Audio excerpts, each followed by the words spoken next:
जी को और उनकी भाजपा को शर्म आनी चाहिए कि मणिपुर में जो नरसंहार हो रहा है उसका कंपैरिजन वो रेप के साथ करते हैं। अगर कोई हिटलर आ जाए इस देश के अंदर तो इस देश पर वो कब्जा नहीं कर पाएगा। ये इस संविधान की ताकत है।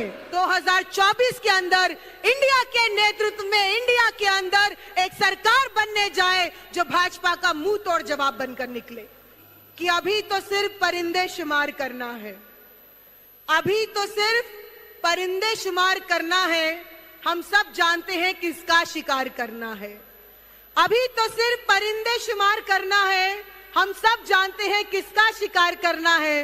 बड़ा गुरूर है दरिया तुझे अपनी रवानी पर, हमें भी जिद है दरिया को पार करना है, दरिया को पार करना है।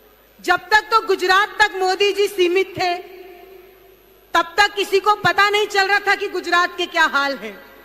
मीडिया को दबा रखा था, ब्यूरोक्रेसी को दबा रखा था, विपक्षी दलों को दबा रखा था।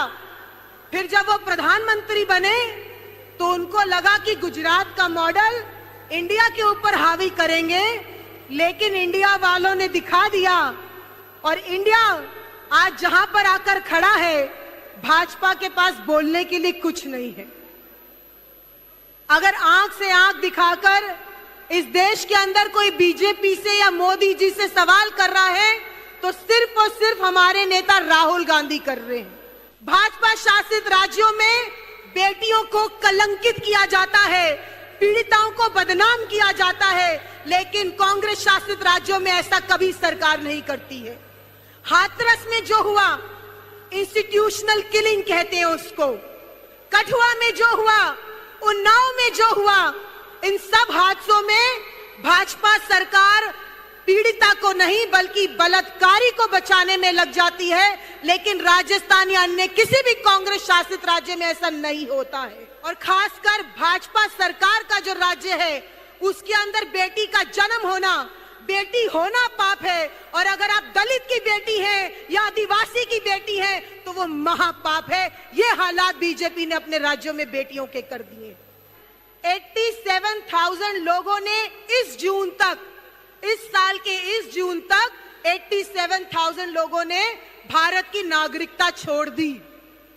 13,500 लखपतियों ने भारत की नागरिकता छोड़ दी। साधारण वर्ग भी जा रहा है देश के बाहर, अमीर भी जा रहा है देश के बाहर, क्योंकि देश की आर्थिक स्थिति पर चोट पहुंच रही है और मोदी जी के पास राहत देने का कोई काम नहीं है। हमें इन जैसों से घबराने की जरूरत नहीं है, इन जैसों से हमें घबराने की जरूरत नहीं है। 5 साल पहले मध्य प्रदेश में भी हमारी सरकार आई थी, लेकिन भाजपा का जो चाल चरित्र चेहरा है उन्होंने 2 फाड़ करे और बीजेपी ने सरकार बनाई। कर्नाटका में भी 5 साल पहले हमारी सरकार थी, लेकिन बीजेपी ने तोड़ फोड़ कर फिर अपनी सरकार बनाई।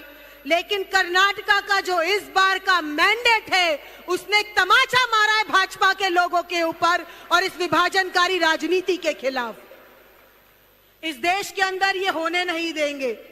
और यूथ कांग्रेस के मेरे साथी, आप सब ये नहीं होने देंगे। अगर जेल भी जाना पड़े, डंडे भी खाने पड़े, तो मैं नहीं मानती कि श्रीनिवास के नेतृत्व में एक भी हमारा ऐसा यूथ कांग्रेस का साथी है जो पीछे हट जाता है।